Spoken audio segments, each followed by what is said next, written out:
നമസ്കാരം, മലയാളി വാർത്തയിലേക്ക് സ്വാഗതം. CPM-ന് കനൽ ഒരു തരി മതി എന്ന് പറയുന്നത് പോലെ ഇത്തവണ ഒരു തരി കനലെങ്കിലും ബാക്കി ഉണ്ടാകുമോ എന്ന ചോദ്യമാണ് പ്രതിപക്ഷം ചോദിച്ചുകൊണ്ടിരിക്കുന്നത്. മുഴുവനും തൂത്തുവാരുമെന്ന ആത്മവിശ്വാസത്തിൽ തന്നെയാണ് UDF ഉള്ളത്. എന്നാൽ അക്കൗണ്ട് തുറന്നുകൊണ്ട് ശക്തമായ തിരിച്ചടി നൽകുമെന്ന് BJPയും വെല്ലുവിളിക്കുന്നുണ്ട്. CPM ആകട്ടെ 15-ലധികം സീറ്റെങ്കിലും സ്വന്തമാക്കണമെന്ന വാശിപ്പുറത്താണ് പുറത്തിറങ്ങുന്നത്. തിരഞ്ഞെടുപ്പിന് കളമൊരുക്കാനുള്ള തിരക്കിലേക്കാണ് ഇടതുമുന്നണിയും എത്തിയിരിക്കുന്നത്. 15 സീറ്റുകളിൽ മത്സരിക്കുന്ന CPM വിജയസാധ്യത മുൻനിർത്തിയുള്ള സ്ഥാനാർത്ഥികളെ തന്നെയാണ് കണ്ടെത്താൻ തിരക്കിട്ട് ശ്രമം നടത്തുന്നത്. മണ്ഡലം പിടിക്കാനായി മുതിർന്ന നേതാക്കളെ തന്നെ മത്സരത്തിനിറക്കി പരീക്ഷണം നടത്തും. എന്തിനേറെ പറയുന്നു, മന്ത്രിമാരും MLA-മാരും ഉൾപ്പെടെ ഇത്തവണ മത്സരത്തിനിറങ്ങുമെന്ന സൂചന ലഭ്യമായിരിക്കുന്നു.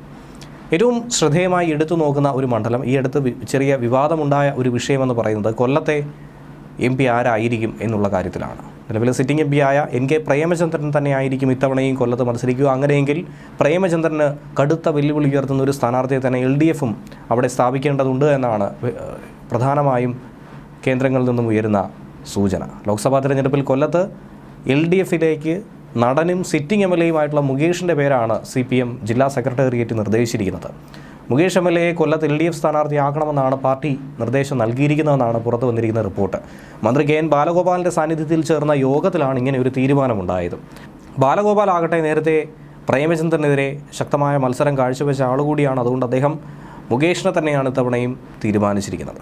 CS സുജാത, നൌഷാദ് തുടങ്ങിയവരുടെ പേരും കൊല്ലം മണ്ഡലത്തിലേക്ക് പരിഗണിച്ചിട്ടുണ്ടായിരുന്നു. എന്നാലും മുകേഷിനാണ് സാധ്യത കൂടുതൽ. പക്ഷേ UDF സ്ഥാനാർത്ഥിയായി NK പ്രേമചന്ദ്രൻ തന്നെ മത്സരിക്കുമെന്ന കാര്യത്തിൽ ഒരു സംശയവുമില്ല. ഔദ്യോഗികമായി അത് പ്രഖ്യാപിച്ചു കഴിഞ്ഞു. RSP സംസ്ഥാന സെക്രട്ടറി ഷിബു ബേബി ജോണാണ് സ്ഥാനാർത്ഥി പ്രഖ്യാപനം നടത്തിയത്. 2014-ൽ MA ബേബി ആയിരുന്നു കൊല്ലത്തെ LDF സ്ഥാനാർത്ഥി. അന്ന് 37,649 വോട്ടിൻ്റെ ഭൂരിപക്ഷത്തിനായിരുന്നു പ്രേമചന്ദ്രൻ MP ജയിച്ചത്. 4,08,528 വോട്ടായിരുന്നു RSP എന്ന് നേടിയത്. ഇതിപ്പോൾ 5-ാം വട്ടമാണ് പ്രേമചന്ദ്രൻ കൊല്ലത്ത് മത്സരിക്കാൻ പോകുന്നത്.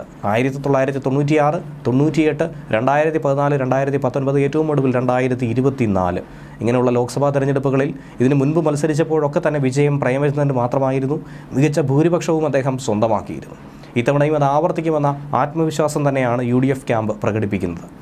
അങ്ങനെയെങ്കിൽ CPM-ൻ്റെ ഭാഗത്തു നിന്നും ഒരു ചാവേറിനെ തന്നെ ഇറക്കുമെന്നും ആ ചാവേറായി മുകേഷ് MLA മാറുമെന്നുമാണ് പലരും പരിഹസിക്കുന്നത്.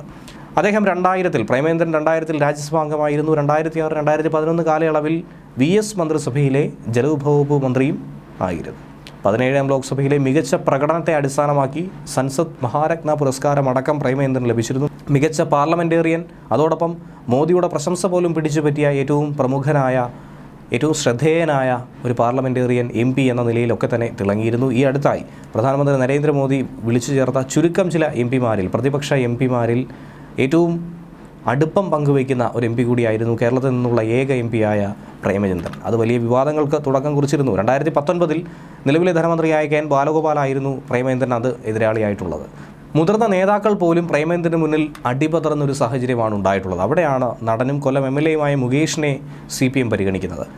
1,48,869 വോട്ടിൻ്റെ കൂറ്റൻ ഭൂരിപക്ഷത്തിനായിരുന്നു പ്രേമചന്ദ്രൻ ലോക്സഭയിലേക്ക് കഴിഞ്ഞ തവണ എത്തിയത്. 4,99,667 വോട്ടായിരുന്നു 2019-ൽ പ്രേമചന്ദ്രൻ നേടിയത്. ഓരോ വർഷം കഴിയുന്തോറും വോട്ട് വിഹിതം, ഭൂരിപക്ഷമെന്ന് പറയുന്നത് വലിയ തോതിൽ ഉയർത്താനായി അദ്ദേഹത്തിന് സാധിക്കുന്നുണ്ട്. ഇത്തവണ UDF-ന് 20 സീറ്റുകളും സ്വന്തമാക്കാൻ കഴിയുമെന്ന ആത്മവിശ്വാസമാണുള്ളത്. അതനുസരിച്ച് തന്നെയാണ് മത്സരരംഗത്തേക്ക് ഇറങ്ങുന്നത്. ന്യൂനപക്ഷങ്ങളുടെ ഭയം മുതലാക്കി വോട്ട് നേടാനുള്ള തരംതാണ പ്രചരണം LDF നടത്തുന്നുവെന്നുകൂടി ഷിബു ബേബി ജോണും ഈ അവസരത്തിൽ വിമർശിച്ചിട്ടുണ്ട്.